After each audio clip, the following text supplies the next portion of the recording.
Hello. Right. What's the difference between those three locks? Apart from that one's blue, obviously. Nobody? Okay, I'll tell you. They're all exactly the same. Right, they're different makes. That's an Asec Vital, that's a TSS, and that's a Morgan. Now, I think Morgan originally came up with this design many years ago. I'm not sure if they've sold it or people have just copied it or whatever, but now basically the TSS and the Asec Vital are a direct copy of that Morgan. So parts are interchangeable, you can swap the levers around, do what you want to do. It's the same lock, apart from that one's blue. So this one, see, it's black. There's TSS. I love the TSS on the faceplate. This one, it's exactly the same. This is the Asec Vital, not to be confused with the traditional Asec lock, which is completely different. This is an Asec Vital.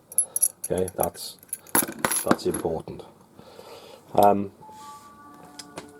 7 gauge. Pretty much, like I said, they were good. I'll be honest with you, they were good. This was a good lock. These two, in my opinion, I'm not sure if they've just skimped on quality control or whatever, but I know the bolt talons on these do have a habit of fracturing and coming off, whether through forced with the wrong key or something, I don't know, but I know a few people have had issues with them. But you know, they are cheap. They're like, what are they, £4 or £5, so I suppose what do you expect. But they are popular. They are sold, you know, a lot of builders merchants, a lot of like, I'm not sure if they're in B&Q anywhere yet, but I think they're in Screwfix, but don't quote me on it. But anyway, you do see them. They are cropping up quite often because they're a direct fitment for if you've got like a Era Pro Fit or an Era Fortress. They're pretty much the same shape, so you can take a Fortress out of a door and slap that straight back in with no woodwork. So like I said, they're not bad locks, but they are definitely getting more popular. Now, the levers in these locks are extremely similar to the Union 2134 and 2234E levers. We're pretty much the same, to be fair. Whereas the Union range had 7 different lifts, so obviously 7 different levers in the potential to build up your 5-lever lock. These locks have only got 6. So and you can split those 6 into 2 groups. You can have high lifts, which are your 1s, 2s and 3s, and your low lifts, which is your 4, 5 and 6. Now your high lifts have all got an anti-pick above the gate, and the low lifts have got the anti-pick at the bottom of the gate, or below the gate. So really, being only 6 levers, if you can basically group those levers in the lock into your highs and your lows, you know, you're halfway there really to opening the lock. So what we do, we've got this pin and cam type tool. I don't know if you haven't seen a pin and cam before, but basically they've been around, crikey, I think since the late 60s, 70s. I think it was John Fowle who actually came up with the idea originally. Now, what the traditional ones have always done, you take a reading of a lock using whatever means, and then you would put the corresponding pins into the tool and basically build up a key. Now, where the pin and cam was handy was you could introduce this tool into the lock there, and you could test each of those pins to basically find out if it was in the right position or if it was a wrong pin. You're always feeling for a binding lever. So if you raise each of these pins, I think the original pin and cams would only give you like half a lift. I think it's about 0.5 millimeter of sort of upward movement.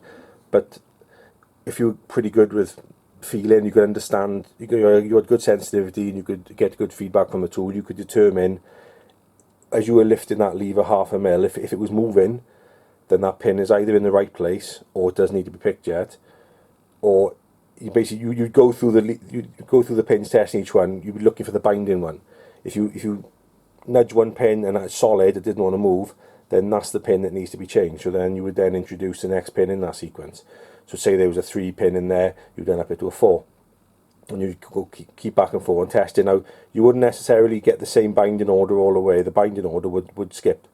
So, you know, what pin number 1 might bind first, you change that, then all of a sudden pin number 3 might bind, so you have to change that. So it's constantly going back and forth, testing, and away you go. And eventually you'd build up a key and open the lock.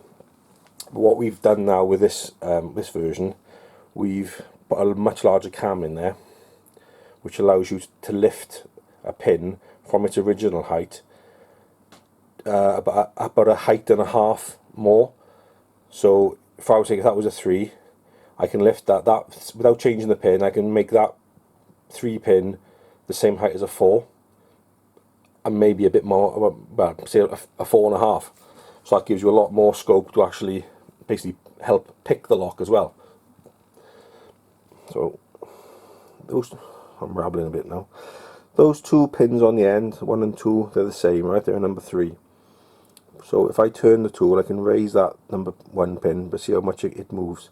Okay. So you know, it's gone up a height and a bit more of that pin next to it. So what we can do with the tool is, if we think it's a low lift, we didn't put pin number 6 into position, and the tool would let us then check if it's a 6. It would let us lift that pin up to the height of a number 5, so we can check that one as well. So we can go between the pair of them, and if it's still not giving us what we want to feel, it'll let us lift it a bit higher again. So then we then know straight away that it's a number 4. Okay, because we've gone past the number 6 gate, it hasn't felt right. It's gone past the number 5 gate, it's not right. So we know it's got to be number 4, because it can't be any other. So you could then withdraw the tool, take the 6 pin out, put a 4 in, and you know that particular lever is taken care of. Same goes for a high lift lever. We put a number 3 in first. We then use the cam to test that pin. If it didn't feel right, and we could pick it up to a number 2. If it still didn't feel right, it would go past the number 2. It probably wouldn't get to a number 1, but it would definitely go past the 2. So then we'd know, right, okay, that's got to be a 1. So again, remove the tool, take your pin 3 out, put your pin 1 in. Your lock's going to be open. It sounds a bit weird, but I don't want to go into too much detail on just an open YouTube video, but there will be full video instructions available on the website, and when you get the tool, and on the various Facebook forums and groups that this sort of stuff circulates on. So in a bit of a nutshell, let's see if we can see what we can do. Let's move these up the way. Okay, right.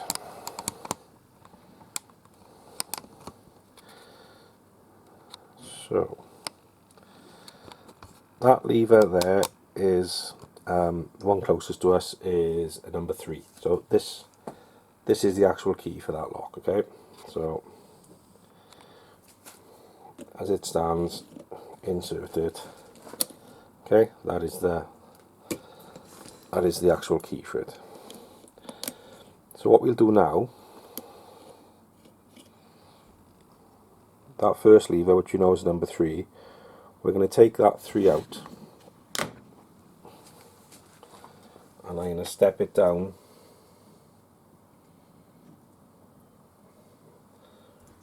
to a 4. Okay, so that pin now is 1 height less than what it should be. This is just to visually demonstrate what actually happens in the lock. So you introduce that into the tool. Let me see if we can get.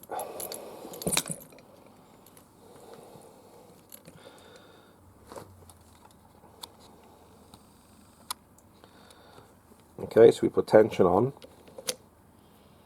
and now you see that lever number 1 is a lift too low. So what we need to do now, by using the tool, we can lift that pin up, obviously to its right height. But we can also lift it so it'll carry on. Like it's trapping on the bottom of the bolt stump there, that's the only thing. But just that one pin, you've got a lot of actual movement that you can get to. Okay, so you'd have tension on, you walk through, you test it, you go, oh, that lever's binding, move it, bang. I appreciate this doesn't sound like it's a bit awkward, to be honest with you, because I'm missing out some quite important steps, because I don't really want to go into the full detail of how the tool works, obviously, because I don't think that should be on a public YouTube channel. But like I said, this is just an introduction to this tool and the locks it'll open. Head on over to the website. If you're a trading locksmith, you can register for an account. Just submit your details are then checked. So if you're not a registered locksmith, don't bother applying, because when we check, we obviously find out that you're not, and we won't let you in. But get yourself over to the Facebook groups. Again, there's too many to mention, but we're on most of them. And I said that we'll do some more in-depth videos then off YouTube for you guys to see how the tool actually works. Okay, thank you very much. Right, bonus content here. I can probably hear some of the locksmith guys out there thinking, well, if the levers are the same as the Union 2134E, or in that case the 3U 114E, why can't you use the same methods as you commonly use to decode that? Well, in this, without going into too much detail, we can turn that curtain on that pretty much there till it stops. We can only turn the curtain to there or TSS before it stops. You've got curtain is way up there somewhere versus curtain stuck there. So you can get some distinguishing features, but not really enough. Plus, trust me, the other way we're talking about is a lot easier. Thank you. Normal service resumed.